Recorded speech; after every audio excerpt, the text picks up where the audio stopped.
Hey guys, this is Tree Cat Tarot and I am Tree Cat. Today we are going to be recording a video meant to be released on May 12th. That is Mother's Day. Happy Mother's Day to those of you that this is a joyous day to, and for those of you that this is a more difficult or painful day for, I just want you to know that I see you and you are valid and loved. And yeah, so let's go ahead and get started. As you're going to notice, it is very light right now. It is daytime. I am currently recording this on May 11th, in the middle of the day rather than late at night. And that's because I work very late today. So we are going to release your video early. And even though, like, if you don't get this on the day that I release it, this message is probably for you. So go ahead and stick around. We're going to actually use the fairy tale deck and the moon deck and see what we have for you today. I think these are super appropriate decks. The fairy tale deck is an oracle deck that functions similarly to a tarot deck. And my moon oracle deck is very much used as a self-love, feminine energy-esque deck. And I think that's super appropriate for the upcoming holiday. So without further ado, let's go ahead and get started and see what we have for you guys. I'm trying this angle rather than the angle where you can see all the cards, and it's because the way my camera setup is, it cuts off my ability to see what you guys are seeing. So we're just trying this for a few days. If you guys don't seem to like it, we can go back to the other way. I am going to show you guys the cards individually as they come out. Let me just get them laid out really fast and then I'll show them to you. That way you can physically see the card and pick up whatever you're going to pick up from the reading.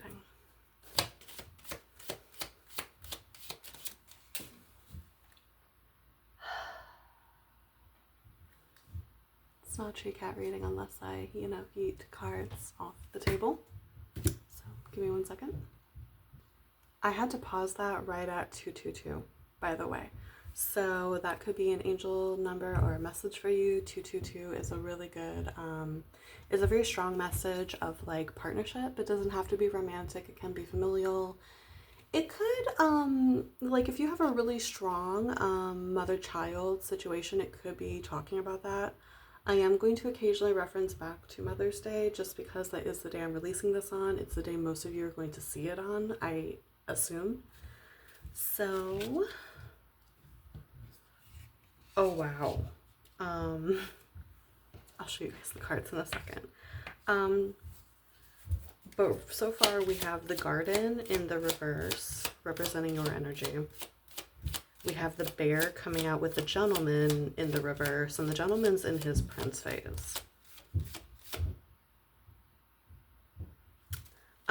And actually this image of the Gentleman that I'm going to share with you guys, that story is actually called The Bear Prince. I'm sure there is a connection there. Relevant numbers so far are 20, 15, and 28. These cards are having, okay, thank you. We have the Whip, number 11.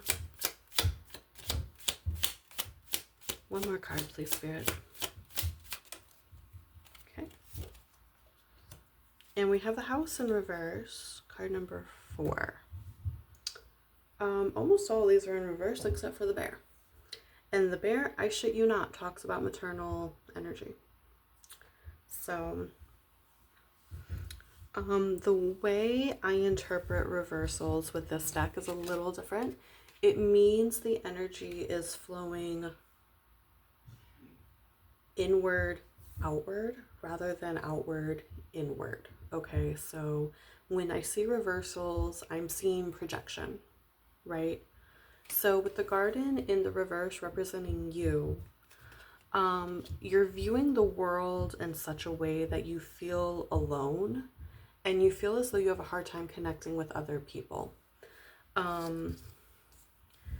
We have the Bear card. This shows Snow White and Rose Red. And then we have this Gentleman as the Prince. Again, this story specifically comes from the Bear Prince. The Bear Prince is a very Beauty and the Beast-esque tale. This one's Swedish. And it's basically about a man who gets turned, it's a prince who gets turned into a bear.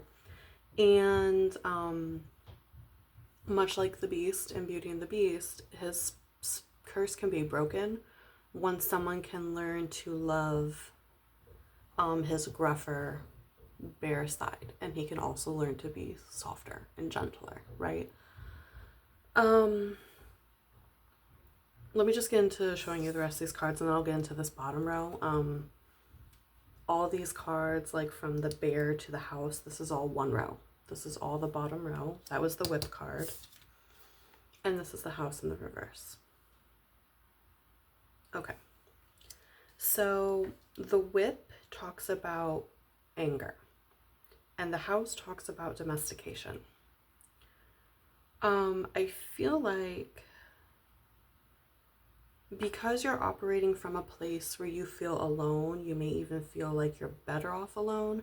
I feel like I'm connecting with a very specific collective for this message, right? So you're kind of like, so you're operating from this space of I'm better off alone, right? And it's causing you to then project further towards potentially a man in your life, feelings of anger and even bitterness, potentially regarding like gender roles, domestic duties, things of that nature. The fact that the gentleman is the Bear Prince and the bear card talks about maternal instinct. So in the bear card, the reason that that's the card, like the reason this card shows a bear, is it comes from a story with Rose Red and Snow White where the mother lets a bear start living with them, right? And he ends up protecting the girls and being there with them for a long time. And the bear also happens to be a man who is under a curse, okay? So it's really weird that both of these stories that involve a man cursed to appear as a bear is coming out.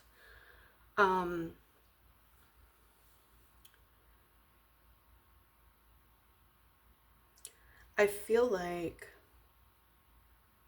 your intuition is trying to speak to you about a connection regarding a man, right?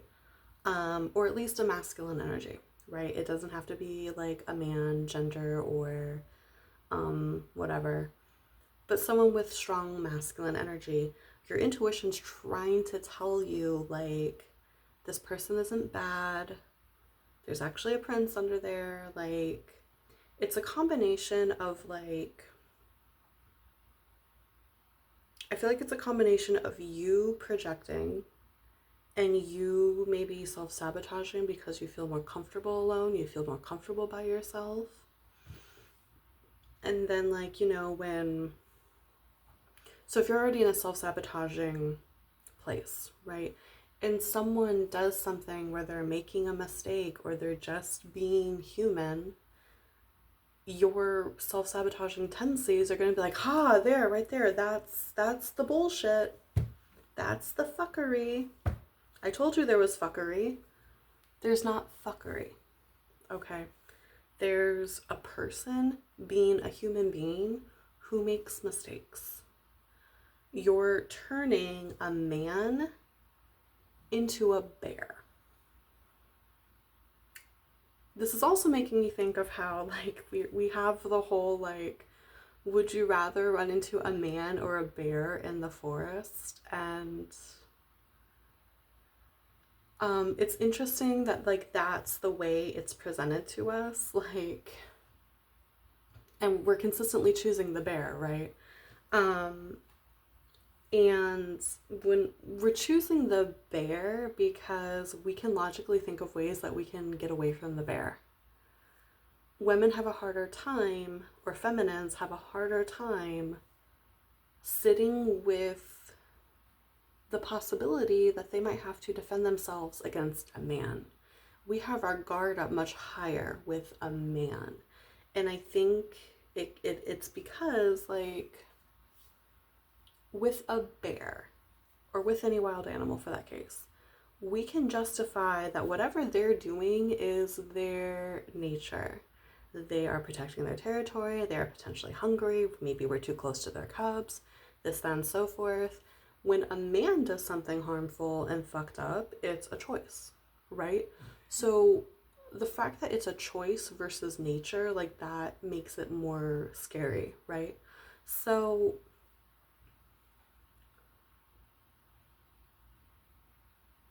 I feel like that plays back into the whole example of these two stories and, like, the whole projecting thing.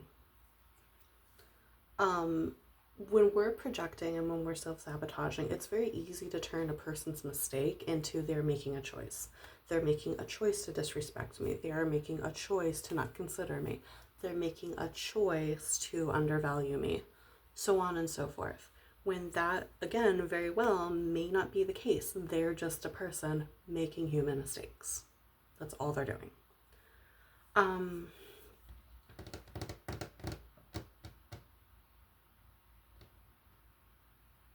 I feel like when I look at these cards, the self-sabotaging, like, if you are who I'm talking to with, like, the self-sabotaging behavior, if that's you, I feel like for some of you, because I just heard make a home in a person. So for some of you, it could be that the self-sabotaging behavior exists because it's trying to balance a tendency to be codependent, right? So it could be that you tend to be codependent, so because you tend to be codependent, you could very well, like, be constantly on guard, trying to suss out who is worth being codependent with, rather than fixing the fact that you are codependent, right? That's focusing outwardly rather than focusing inwardly. No person is worth being codependent with, right? That's not a healthy way of relating with people. It's not a healthy way of connecting with other people. And as someone who's trying to, like, heal codependent tendencies, I completely empathize with you. If you have those tendencies, it's difficult. It comes from trauma. It's hard to know when you're doing it. What is important is when you realize you're doing it, recognize the specific behavior, the thoughts and emotions behind that specific behavior. Go sit with yourself. When you realize you are being codependent, because that, I feel like, is the core of the problem. We are codependent. Because you notice how in the bear card, it doesn't show the mom. It shows two children. It doesn't show the mother. It just shows her children, her daughters, right? When we are codependent, it is because on some level we believe that we are not worthy, that a person would never want us for intrinsic reasons, therefore we provide extrinsic reasons for a person to want us, for a person to value us. In reality, when we have these thoughts and beliefs that, like, I'm not worthy, this, that, and the other, that's our inner child screaming and crying to be held and loved. The only person that can do that is you. Once you are grown, the only person that can fix it is you. You don't deserve what happened to you. It's not your fault what happened to you, but no one else can fix it now.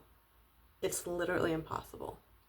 And so it becomes your own responsibility to fix how you are affected and those tendencies inside of you. And it's so you don't pass them on. It's so you don't create codependent children, right? So yeah, like, that's what I'm sensing. Just this person who believes they are alone, or they deserve to be alone, or they prefer to be alone. We don't prefer to be alone. We are social creatures. And there's a difference between, like, being okay being alone in your own energy versus having an inability to connect with other people. You can have great connections with other people and still enjoy your own energy. In fact, that is what is considered healthy and ideal, right? So if you're still here with me and, you are the person that this energy is speaking about, where you do have a tendency to self-sabotage, you do have a tendency to be a little trigger happy about like the other sex, all this good stuff, and it's like due to codependency, or even if it's not due to codependency, if this is still resonating with you for some reason, let's go ahead and move on to the Moon Oracle deck and see the ways that's being suggested to us that we fix these things, right? How can we show ourselves some love today, Spirit? How can we show ourselves some love?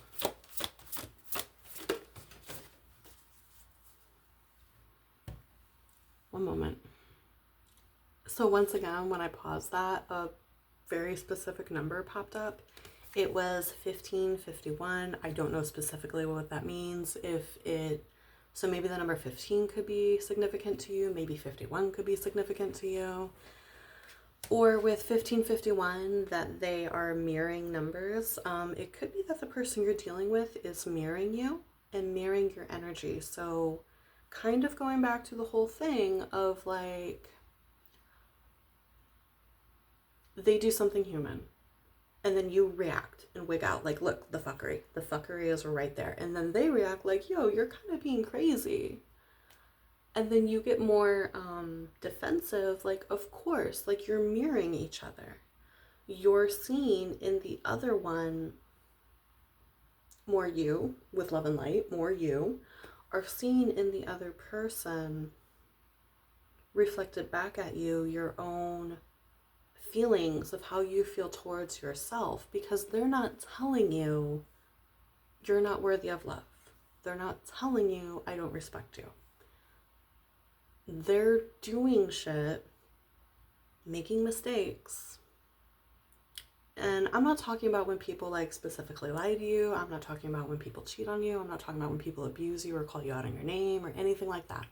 I'm literally talking about things that involve miscommunication, or maybe, I'm going to say this very carefully, when a boundary gets tread on because it's a boundary that's specific to you. And what I mean by that is it's something that wouldn't hurt or trigger most people, but it's specific to you because of your trauma. People are going to tread on your boundaries when you have that kind of situation. That's normal. That's part of being in the world, right? It is your responsibility to do a combination of realizing it's yours, and you still have to have a calm reaction once you're capable of a calm reaction. Like, if you react, wig out, whatever, okay, it happens. That's why they're triggers, because you're going to have a reaction to it, because your body goes back to a moment when you were no longer safe. But once that moment has passed, it becomes your responsibility to respond to it, figure out where your mind and body went at that moment, and then address it with the people who were there to receive you in that moment. Be like, yo, I'm sorry, like, but this triggers me. And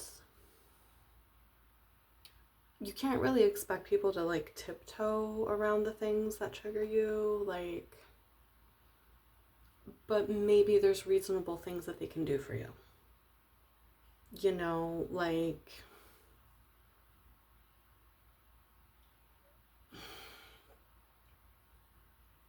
for me personally, like, I have two things I'm highly uncomfortable with. I have a pathological fear of sharks. So like, I tell my friends like, hey, if we're going to watch a horror movie, no sharks. I don't ever want to go like swimming with sharks with you. None of that. That's a reasonable accommodation. That's easy to work around. I have one that's a little harder to work around.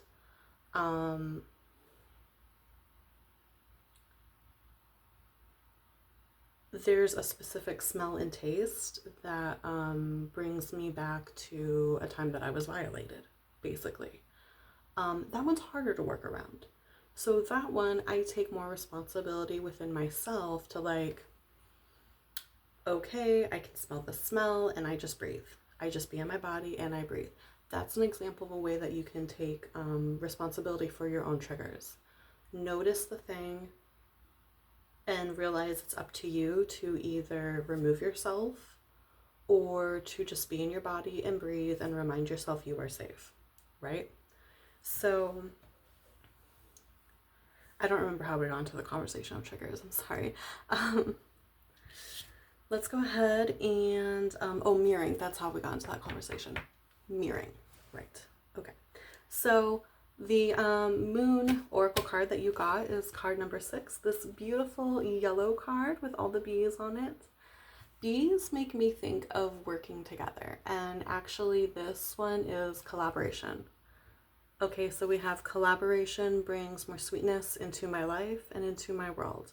So collaboration is about letting people work with you, being part of a team.